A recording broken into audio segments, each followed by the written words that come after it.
ಬದಲಾವಣೆ ಅನ್ನೋದು ಜಗದ ನಿಯಮ. ಹೌದು, ನಾವು ಹೊಸ ಬದಲಾವಣೆ ಏನು ಬರ್ತಾ ಇದೆ ಅದನ್ನು ಒಪ್ಕೋಬೇಕು, ಅದಕ್ಕೆ ಹೊಂದ್ಕೋಬೇಕು.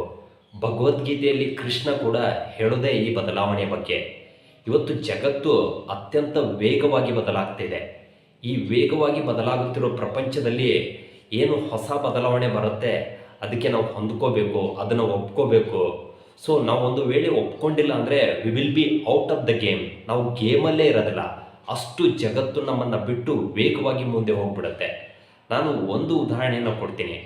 2000ನೇ ಇಸ್ವಿನಲ್ಲಿ ನೋಕಿಯಾ ವಿಶ್ವದಲ್ಲಿ ಅತಿ ದೊಡ್ಡ ಮೊಬೈಲ್ ಮ್ಯಾನುಫ್ಯಾಕ್ಚರಿಂಗ್ ಕಂಪ್ನಿ ಆಗಿತ್ತು. ಆದರೆ ಮುಂದೇನಾಯ್ತಂದರೆ ಜಗತ್ತಿನಲ್ಲಿ ಒಂದು ಹೊಸ ಬದಲಾವಣೆಯ ಗಾಳಿ ಆರಂಭವಾಯಿತು. ತಂತ್ರಜ್ಞಾನ ಅತ್ಯಂತ ವೇಗವಾಗಿ ಬೆಳೆಯೋದಕ್ಕೆ ಸ್ಟಾರ್ಟ್ ಆಯಿತು. Mobile industry it was shifting towards Android version. ಅದೇ ಸಂದರ್ಭದಲ್ಲಿ ಆ್ಯಪಲ್ ಲಾಂಚ್ ಆಯಿತು. ಆ್ಯಪಲ್ನು ಕೂಡ ಜನರಿಗೆ ಒಂದು ಹೊಸ ಎಕ್ಸ್ಪೀರಿಯನ್ಸನ್ನು ಕೊಡ್ತು, ಹೊಸ ಅನುಭವವನ್ನು ಕೊಡ್ತು. Entire mobile industry it was shifting towards Android version. ಅದೇ ಸಂದರ್ಭದಲ್ಲಿ ಆ್ಯಪಲ್ನು ಕೂಡ ಲಾಂಚ್ ಆಯಿತು. ಆದರೆ ನೋಕಿಯಾದವ್ರು ಏನು ಮಾಡ್ತಾರೆ ಅಂದರೆ ಆಂಡ್ರಾಯ್ಡ್ ವರ್ಷನ್ಗೆ ಅವರು ಅಪ್ಡೇಟ್ ಆಗಲೇ ಇಲ್ಲ. ಅಪ್ಡೇಟ್ ಆಗದೇ ಇರೋ ಪರಿಣಾಮವಾಗಿ ಇವತ್ತು ನೋಕಿಯಾ ಇಟ್ ಈಸ್ ನೋವೇರ್. ಇವತ್ತು ನೋಕಿಯಾ ಅನ್ನೋದು ಕಾಂಪಿಟೇಷನ್ನಿಂದ ದೂರನೇ ಉಳಿದೋಗ್ಬಿಡ್ತು. ಇಲ್ಲಿ ನಾನು ಏನು ಹೇಳೋದಕ್ಕೆ ಇಷ್ಟಪಡ್ತಾ ಇದ್ದೀನಿ ಅಂದರೆ, ವೇಗವಾಗಿ ಬದಲಾಗ್ತಿರೋ ಈ ಪ್ರಪಂಚದಲ್ಲಿ ಹೊಸ ಬದಲಾವಣೆ ಏನಿರುತ್ತೆ ಆ ಬದಲಾವಣೆಗೆ ನಾವು ಹೊಂದ್ಕೊಂಡಿಲ್ಲ ಅಂದರೆ we will be out of the game. ಅದೇ ರೀತಿ ಇವತ್ತು ಇನ್ವೆಸ್ಟ್ಮೆಂಟ್ ಜಗತ್ತಿನಲ್ಲಿ ಒಂದು ಹೊಸ ಬದಲಾವಣೆಯ ಗಾಳಿ ಆರಂಭವಾಗಿದೆ, ಹೊಸ ಪರ್ವ ಆರಂಭವಾಗಿದೆ. ಹಿಂದೆ ನಾವು FD, ಇನ್ಶೂರೆನ್ಸ್, PPF ಇದರಲ್ಲೆಲ್ಲ ಇನ್ವೆಸ್ಟ್ಮೆಂಟ್ ಮಾಡ್ತಾ ಇದ್ವಿ.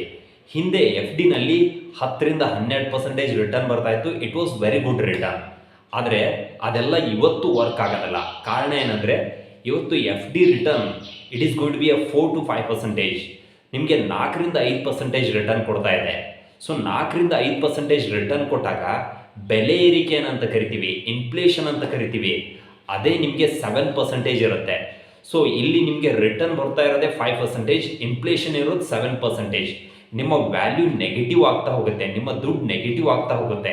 ಅದಕ್ಕೋಸ್ಕರ ನೀವು ಎಲ್ಲಿ ಇನ್ವೆಸ್ಟ್ಮೆಂಟ್ ಮಾಡ್ಬೇಕಂತಂದರೆ ನಿಮ್ಮ investment it has to beat the inflation. First ಹಣದೊಬ್ಬರವನ್ನು ಬೀಟ್ ಮಾಡಬೇಕು, ನೆಕ್ಸ್ಟ್ ಅದು ರಿಟರ್ನ್ ಕೊಡಬೇಕು. ಅಂಥ ಅಸೆಟ್ ಕ್ಲಾಸ್ಗಳಲ್ಲಿ ನೀವು ಇನ್ವೆಸ್ಟ್ಮೆಂಟ್ ಮಾಡಬೇಕು. ಹಾಗಾದರೆ ಎಲ್ಲಿ ಇನ್ವೆಸ್ಟ್ಮೆಂಟ್ ಮಾಡೋದು? ಕಳೆದ 40 ವರ್ಷಗಳ ಇತಿಹಾಸವನ್ನು ನಾವು ಚೆಕ್ ಮಾಡಿದಾಗ equity is the only one asset class which can beat the inflation, which can create a huge wealth in the long term. That's the reason we must invest into equity market. ಈ equity investment ಬಗ್ಗೆ ಮತ್ತು mutual fund investment ಬಗ್ಗೆ ನೀವು ಸರಿಯಾಗಿ ಕಲಿತಿದ್ದೆ ಆದರೆ long ರನ್ನಲ್ಲಿ you can create a huge wealth. ಇದರ ಬಗ್ಗೆ ಕಲಿಬೇಕು.